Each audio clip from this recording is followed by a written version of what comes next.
ये सुविधाएं भी देखेंगे, कैपेसिटी भी देखेंगे, सुनेंगे भी कैसी प्रोग्रेस हो रही है। And it is a great recognition of the work being done by vaccine companies which have really risen to the occasion. So it's a very special moment for science and technology and healthcare R&D in our country. Doctor VK Paul, जब प्रधानमंत्री इस तरह से 3 labs में जाते हैं, तो मैं एक लेमैन के लिहाज से बात करूँ, आम नागरिक होने के लिहाज से बात करूँ, इसके क्या मतलब निकाले जाने चाहिए? क्या हम जैसे लोग, आम भारतीय, ये उम्मीद कर सकते हैं कि बड़ा अनाउंसमेंट हो सकता है हिंदुस्तान में वैक्सीन डेवलपमेंट को लेकर? और क्या अब ये माना जाए कि वैक्सीन कुछ महीने दूर है, 1.5 महीने, 2 महीने दूर है?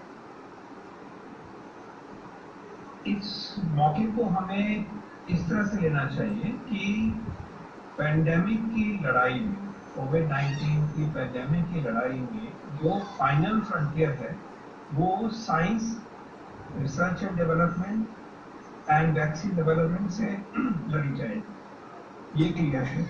और उसमें दूसरी बात ये जुड़ती है कि हमारे देश में इस लड़ाई को करने के लिए हमारा जो रिसर्च एंड डेवलपमेंट का, वैक्सीन प्रोडक्शन का, साइंस एंड टेक्नोलॉजी का और उसको कार्यान्वित करना ग्राउंड पर, उसकी कैपेबिलिटी हमारे सिस्टम में मौजूद है। और हम दुनिया को सप्लाई करते हैं वैक्सीन आज तक, बच्चों के वैक्सीन प्रोग्राम हो, मदर्स का हो, तो लगभग मोर देन 60% जो वैक्सीन सप्लाई है वो हमारे देश से जाती है डेवलपिंग कंट्रीज के लिए।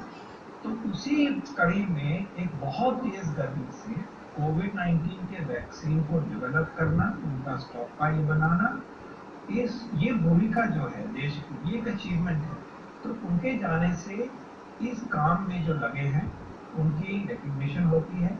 इस काम में जो आगे काम आएगा उसके ऊपर फोकस आता है कि देश की सेवा में एक final solution, eventually I hope कि फाइनल सोल्यूशन होगा कोविड-19 की लड़ाई के प्रति। तो पहले तो उस तरह से इसको लेना चाहिए। तो ये भी सही है कि जो प्रोग्रेस वहाँ चल रही है वैक्सीन R&D की, वैक्सीन डेवलपमेंट एंड मैन्युफैक्चरिंग की, उसमें तेज गति भी आई है इस विजिट में चिन्हित होता है। आप खुद एक इम्पोर्टेंट स्टेक होल्डर हैं, आप प्रधानमंत्री के साथ मीटिंग्स में रहे हैं, आपने खुद वो मीटिंग्स अटेंड किए हैं। आपने एक्सप्लेन किया कि कैसे ये साइंस और टेक्नोलॉजी और R&D को सेलिब्रेट करने का मौका है, लेकिन एट द सेम टाइम एक आम भारतीय अगर आपसे ये जानना चाहे कि वैक्सीन डेवलपमेंट को लेकर वास्तविक स्थिति फिलहाल क्या? वास्तविक स्थिति जो है उसको देश से शुरू करते हैं। हम सुन रहे हैं कि 2 वैक्सीन है, फाइजर का है, मॉडर्ना का है, उनकी काफी हद तक काम पूरा हो गया है उसकी रिसर्च, और उसको वो फाइल करेंगे कि रेगुलेटर उनको अप्रूव देंगे। एक तो ये अपडेट हो गया। दूसरा अपडेट है कि ऑक्सफोर्ड वैक्सीन का भी सुनते हैं कि काफी हद तक बड़ा है, कुछ उन्होंने इंटरनल फाइंडिंग्स बताई हैं, लेकिन वो भी अब रेगुलेटर के पास जाएगा। तो अगर इंटरनेशनल सिनेरियो लेते हैं तो अभी आज भी याद रहे कि कोई भी वैक्सीन आज लाइसेंस नहीं हुआ है। Please understand that. We still have to go through the final scrutiny by the scientists through the regulatory system, which is the final frontier to be crossed. Whatever we may do about development, but finally it is for the regulator and the science experts to decide. Likewise, अगर हम देश में वापस आते हैं तो कम से कम जैसे कितनी प्रोग्रेस हुई है उसमें 5 वैक्सीन है हमारे जो कि ह्यूमन ट्रायल्स में है, और उसमें से ऑक्सफोर्ड वाला वैक्सीन वही है जो एस्ट्राजेनेका यूके में चल रहा है और भी जगह पे उसका ट्रायल हो रहा है, उसकी तरक्की अच्छी चली हुई है। तो जैसे जैसे इनके फाइनल रिजल्ट आते हैं तो फिर वो हमारे रेगुलेटर को अप्रोच करेंगे और फिर फैसला होगा। दूसरा वैक्सीन हमारे देश का जहाँ हैदराबाद में जाएंगे भी प्रधानमंत्री, वो पाक बायोटेक का है, उसमें अभी फेज 3 शुरू हुआ है कुछ ही दिन है और उसमें थोड़ा वक्त लगेगा, और उसकी हमें पूरा वेट करना चाहिए उन चीज़ों को होने के लिए। और यही लगभग जो पोजीशन है वो कैडिला जाइडस वैक्सीन की है। और चौथा जो रशियन वैक्सीन है वो भी फेज 2 फेज 3 होता हुआ जाएगा। तो ये वास्तविक स्थिति है। इसका मतलब ये है कि एक आज कोई वैक्सीन हमारे पास नहीं है और इतने ही 2-4 दिन में 10 में आना ऐसा भी नहीं है। थोड़ा पास से अभी आगे जाना पड़ेगा। इन डेवलपमेंट्स पे नजर रखिए।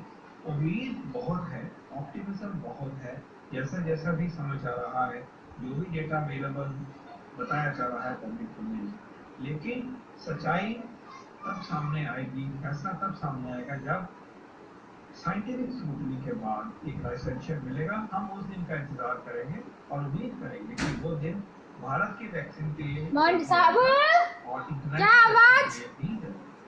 तो देखिए पॉल, आपसे जो संवाद कर रहे हैं तो हमारी कोशिश ये है कि जो हमारे करोड़ों दर्शक हैं उन्हें वैक्सीन डेवलपमेंट को लेकर पूरी तस्वीर समझ में आए, क्योंकि इस वक्त हम बहुत ज़्यादा पढ़ रहे हैं, देख रहे हैं, सुन रहे हैं। आपने खुद ये जिक्र किया थर्ड फेज में होने का, जो भारत बायोटेक की वैक्सीन है। हमारे दर्शक लगातार पढ़ते हैं ये वैक्सीन सेकंड फेज में है, ये वैक्सीन थर्ड फेज में है, ये सेकंड फेज, ये थर्ड फेज। इससे देश की जनता को क्या समझना चाहिए? वैक्सीन आने से कितना दूर है? देश की जनता को पहले तो ये समझना चाहिए कि ये जो सब कुछ पब्लिक डोमेन में आता है, ये बिट्स एंड पीसेस में आता है, उसको भी सुनो, लेकिन जो ऑफिशियल तरीके से क्या हमारे साइंटिस्ट बताते हैं उसको और ज़्यादा ध्यान से सुनो। वैक्सीन बनाने में पहली फेज में सिर्फ हम डोजिंग और सेफ्टी देखते हैं, और थोड़े लोगों में ट्रायल होता है 25, 30, 40 पे होता है। नहीं मालूम कि वो आते भी हैं कि इसमें फोन में देखना पड़ेगा, लेकिन उसी से फैसला नहीं होता कि ये प्रोटेक्शन है कि नहीं है अल्टीमेटली। ये तो अंदर एक चेंज आई है। फेज 3 सबसे महत्वपूर्ण होती है। ऑब्वियसली वो कंटिजेंट है कि फेज 2 हो और 1 हो, उससे पहले लैब का काम हो, लेकिन जब फेज 3 में क्या किया जाता है कि हजारों की तादाद में ट्रायल किया जाता है और उनमें से कुछ को दिया जाता है वैक्सीन, आधों को, और आधों को वैक्सीन नहीं दिया जाता, प्लेसिबो दिया जाता है। फिर उनको फॉलो करते हैं कि भाई इसको कोविड ज़्यादा हुआ या कि दूसरों को कोविड ज़्यादा हुआ। अगर हमारा वैक्सीन इफेक्टिव है तो वो दर्शाएगा कि उनमें कोविड होने की नंबर, मात्रा, प्रपोर्शन जो है वो जिनको नहीं मिला उससे कम है, और काफ़ी कम है। इसको हम एफिकेसी कहते हैं कि ये एफिकेशियस कितना है कि कोविड को एक्चुअल लाइफ में बचा सकते। वो फैसला फिर करता है कि हम क्या आगे बढ़ सकते हैं। तो दो कैरेक्टरिस्टिक्स हैं, एक है सेफ्टी, वो शुरू से आना पता चलना शुरू हो जाता है, लेकिन फेज 3 आने के बाद में उसकी efficacy in real life setting जनता के पास जाके, हजारों लोगों के पास जाके उसकी एफिकेसी मिलती है, और तो फिर ये फैसला होता है। और ये फैसला पब्लिक डोमेन में नहीं होना है, मीडिया में नहीं होना है, अखबारों में नहीं होना, दफ्तर में नहीं होना है। ये फैसला एक बहुत सीरियस डिसीजन है जिसका कि रोबस्ट प्रोटोकॉल्स होते हैं, और वो साइंटिफिक प्रोसेस है, रेगुलेटर का प्रोसेस है, drugs controller general of India का प्रोसेस है, और हमारी बहुत साथ है कि हम ये जो प्रोसेस लागू करते हैं तो हमारा भारत का प्रोसेस जो है उसकी इज्जत है, उसकी धाक है कि हम शॉर्टकट्स नहीं लेते, हमारे साइंटिफिक रिगर को हम कभी कॉम्प्रोमाइज़ नहीं करते, क्वालिटी को कॉम्प्रोमाइज़ नहीं करते, और वो हमने धारणा में और बढ़ोतरी करनी है, उसको हम कॉम्प्रोमाइज़ नहीं करेंगे। तो ये फैसले वहाँ होने दीजिए, उम्मीद करना हमारा काम है, लेकिन जब तक वैक्सीन नहीं आता तो जो और काम करने हैं हमें पेंडेमिक कंट्रोल करने के, और पर्सनली जो करना है, आपने फिजिकल डिस्टेंस रखना है, मास्क लगाना है, हाथ धोने हैं, बुजुर्गों को प्रोटेक्ट करना है, पॉजिटिव केस है तो आइसोलेट होना है, किसी के आप कॉन्टैक्ट हैं तो क्वारंटाइन होना है, आपने नहीं जनता में जाना है। ये जिम्मेवारियां हमें निभानी है, और सरकार को भी ये जिम्मेवारी निभानी है कि तैयारी हो पूरी की पूरी कि केस आए तो जिसकी चर्चा भी आप कर रहे थे। तो के बोल आपने बहुत अच्छा, मेरा उसी से जुड़ा हुआ सवाल था, आपने एफिकेसी का यहाँ पर जिक्र किया। हमारे दर्शक, हम बार बार पढ़ते हैं एक्स मेडिसिन जो है वो 70% कारगर है, दूसरी मेडिसिन जो है वो 90% कारगर है, पहली डोज 70% कारगर थी, दूसरी डोज जो है वो 80% कारगर है। ये मैंने जस्ट जनरल एग्जांपल्स दिए। इससे क्या मतलब है? इसका एफिकेसी जनता को समझाइए कि इससे मतलब क्या होता है जब वो ये सुनते हैं ये इतनी कारगर है, 90%, 70% या जो भी परसेंटेज। इसका मतलब ये है कि मानो कि 100 लोगों को हमने वैक्सीन दिया और 100 लोगों को वैक्सीन नहीं दिया। जब हमने देखा कि वैक्सीन वालों कितनों को कोविड हुआ तो हमें रिजल्ट मिला 1 को हुआ, और जो वैक्सीन जिनको नहीं मिला उनको कितनों का हुआ तो उनको 9 को हुआ। तो ये 9 गुना हुआ, जिनको मिला उनको 1/9 हुआ, और उल्टा कहें तो जिनको नहीं मिला उनको 9 गुना कोविड हुआ, ठीक है। 1% वर्सेस 9%, तो हम कहेंगे कि जिनको मिला उनमें 90% प्रोटेक्शन है, लगभग हम इस तरह से ले सकते हैं। और 50% प्रोटेक्शन का मतलब ये हुआ कि लोगों में जब वैक्सीन मिल जाता है तो उनमें आधा प्रोपोर्शन ही हुआ, आधी टेंडेंसी हुई कि अगर उधर 10 लोगों को हुआ है तो इनमें उसी नंबर में 5 को हुआ, तो 50% प्रोटेक्शन हुई। तो ये भी देखना पड़ता है। इसके लिए WHO ने और हमारे रेगुलेटर ने इंडिकेट किया है कि कम से कम एफिकेसी जो है वो 50% हो, तो भी पब्लिक हेल्थ के लिए उसको कंसिडर किया जा सकता है। और क्योंकि ये भी याद रहे कि एक रेयर बात होती है कि कोई भी वैक्सीन, कोई भी दवा 100% इफेक्टिव हो, ऐसा नहीं होता। रियल लाइफ में ऐसा नहीं होता। सिर्फ एक टेटनस टॉक्सॉइड एक वैक्सीन है जो कि लगभग पूरा ही प्रोटेक्ट कर देता है, बाकी में 100% नहीं होता, 100 से कम होता है। लेकिन जब बहुत सारे लोगों को वैक्सीन मिल जाता है तो कम्युनिटी में प्रोटेक्शन जो है वो बड़े स्केल पे हो जाता है। तो ये फैसले भी इस पॉइंट पे हम रिकमेंड करें साइंटिफिक फैसले, जो मीडिया में और आम तरीके से इसको नहीं लेना चाहिए। हमें फेथ होनी चाहिए कि जब ये फैसले सामने आएंगे, रेगुलेटर के द्वारा बताए जाएंगे, साइंटिस्ट के बारे के द्वारा बताए जाएंगे, हमारा national technical advisory group on immunisation उनके द्वारा बताए जाएंगे और सरकार की तरफ बताए जाएंगे, तो उस टाइम पे उस डेटा पे, उस रिकमेंडेशन पे हमें फेथ करनी है और उसको फिर आगे बढ़ा के जाना है। उस वैक्सीन को लेना है, उस वैक्सीन के बारे में हमने आगे प्रस्तुति करना है, जिन प्रायोरिटी ग्रुप्स को सरकार मिल के स्टेट के साथ प्रायोरिटाइज करते हैं। डॉक्टर वी के पॉल, अब डिस्ट्रीब्यूशन पर आपसे बात करना चाहती हूँ। आप खुद उसका ब्लूप्रिंट तैयार कर रहे हैं, तरह तरह की बातें पढ़ने में आ रही हैं। दूर दराज में जो व्यक्ति बैठा है उस तक मेडिसिन, दवाई, वैक्सीन कैसे पहुँचेगी, पोस्टमैन के जरिए जाएगी, मिल्क बूथ का इस्तेमाल होगा, तरह तरह की बातें सामने आ रही। जी न्यूज़ से डॉक्टर रणदीप गुलेरिया, उनकी तरफ से कहा गया जैसे इलेक्शंस होते हैं तो इंश्योर किया जाता है कि पोलिंग बूथ जो है वो आपके नियर ही हो, आपके करीब ही हो। ऐसे ही जो वैक्सीनेशन सेंटर हैं वो भी नज़दीक होने चाहिए ताकि सेकेंड डोज, थर्ड डोज जल्द से जल्द प्रोवाइड की जा सके। उस पर आपका क्या कहना है? आप सही बात कह रहे हैं। कुछ चीज़ें इसी तरह से सामने आ रही हैं कि ये वैक्सीन, पहली बात है कि बड़ों का वैक्सीन। आज तक हम लोग वैक्सीन इस्तेमाल करते हैं, बच्चों के होते थे और महिलाओं के होते थे जब प्रेगनेंसी में टेटनस का वैक्सीन लगता है जैसे। तो अभी पैराडाइम बदल गई है, ये बड़ों का है, महिलाओं का भी, पुरुषों का भी वैक्सीन है, बुजुर्गों का ये वैक्सीन है। तो इसके लिए ऑब्वियसली हमें नई सोच लगानी पड़ेगी, लेकिन नई सोच लगाने से पहले हमारे पास इतना एक्सपीरियंस है कि हम उस एक्सपीरियंस को यूज करेंगे। हम जो UIP जो हमारा इम्यूनाइजेशन प्रोग्राम है उसमें लगभग 65 करोड़ डोज हर साल दिए जाते हैं। तो इतना एक्सपीरियंस हमारे पास मौजूद है।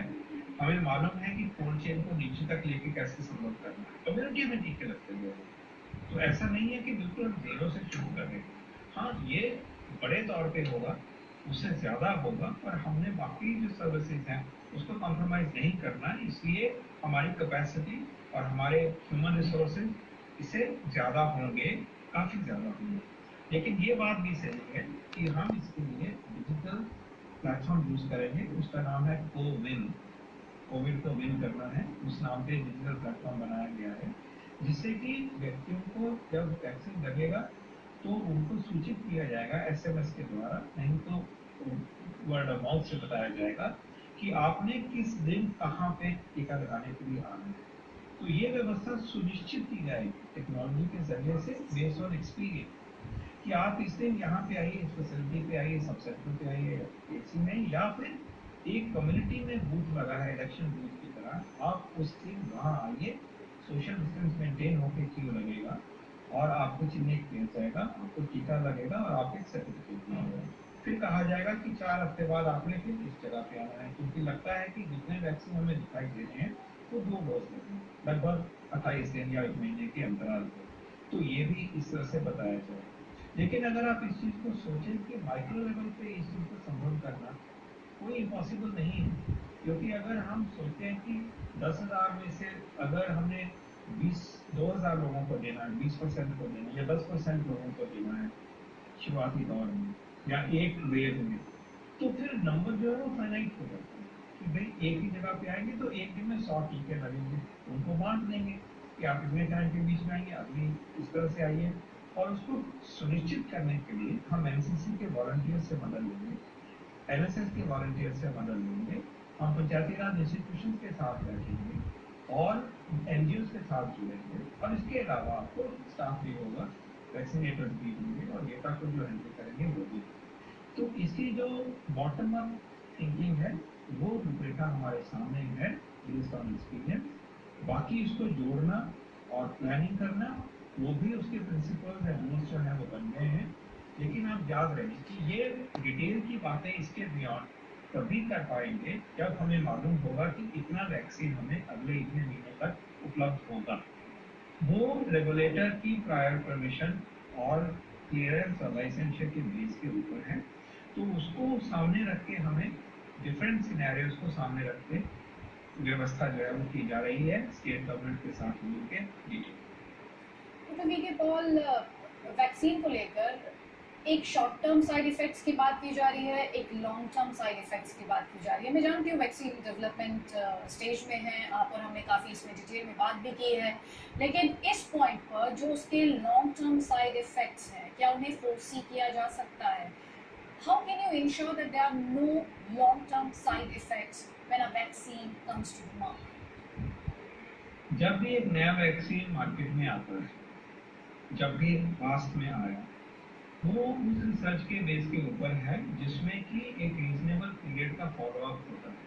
वो फॉलोअप ऑब्वियसली 20 साल का नहीं हो सकता, शुरू में कुछ ड्यूरेशन का होता है जिसका बेसिस एक साइंटिफिक थिंकिंग के बेस के ऊपर होता है कि बॉडी कैसे बिहेव करती है, इस वैक्सीन का कहाँ हो सकता है। ये नॉलेज को एक्सट्रापोलेट किया जाता है और एक फॉलोअप जितना शुरू में होना चाहिए शुरुआत में, उसके भी पैरामीटर्स बने हुए हैं। Now if you see whether that assures there will be no long term side effect, the answer is no. उसके लिए फेज 4 एक होती है, उसको हम पोस्ट मार्केटिंग सर्विलेंस कहते हैं, कि उसके बाद भी हम ऑब्जर्व करते रहते हैं, क्योंकि इतना इंतजार नहीं कर सकते कि वैक्सीन आए ही नहीं। किसी बीमारी में भी हम रोटा वायरस वैक्सीन की बात अगर करें तो रोटा वायरस वैक्सीन जो है वो 5-6 साल पहले देश में डेवलप किया गया, अपने देश का ही बना हुआ वैक्सीन है। और जो भारत बायोटेक ये नया वैक्सीन बना रहे हैं उन्होंने ही संभव करा सरकार के साथ मिलकर। उसमें आज जाके पोस्ट मार्केटिंग सर्वे 3-4 साल का जो फॉलोअप है, अभी पिछले हफ्ते पूरा एक फॉलोअप किया गया और बताया गया कि उसमें एक पर्टिकुलर कॉम्प्लिकेशन का डर था, वो नहीं होती है, तो सेफ पाया गया। तो प्लीज रिमेंबर कि वैक्सीन के फॉलोअप जो पहले साइंटिफिक तरीके से करा जाता है उसको पहले देखा जाता है, कहा जाता है कि हाँ सेफ लग रहा है, अब हम आगे बढ़ रहे हैं। उसके बाद में भी पोस्ट मार्केटिंग सर्वेलेंस में उसको वॉच किया जाता है, और या एडवर्स इफेक्ट्स फॉलोइंग इम्यूनाइजेशन का जो प्रोटोकॉल होता है उसके द्वारा इन दोनों प्रोटोकॉल को वॉच किया जाता है, और वो उसी टाइम पे ही बाद में ही पता चल सकता है। लेकिन ये एडहॉक बात नहीं है और ये कॉमन सेंस की भी बात है, ये एक साइंटिफिक प्रोसेस है और ये दवाइयों के लिए भी लागू होता है, वैक्सीन के लिए भी लागू होता है। तो जब इस पॉइंट पे हम पहुंचेंगे कि हमें हमारा रेगुलेटर, हमारी साइंटिफिक कम्युनिटी ओके कर रही है, तो हमें और आपको ये तसल्ली होनी चाहिए कि शुरू की जितना फॉलोअप है it is reasonable for us to move forward, have faith, right, और उसके साथ साथ लॉन्ग टर्म चलता रहे।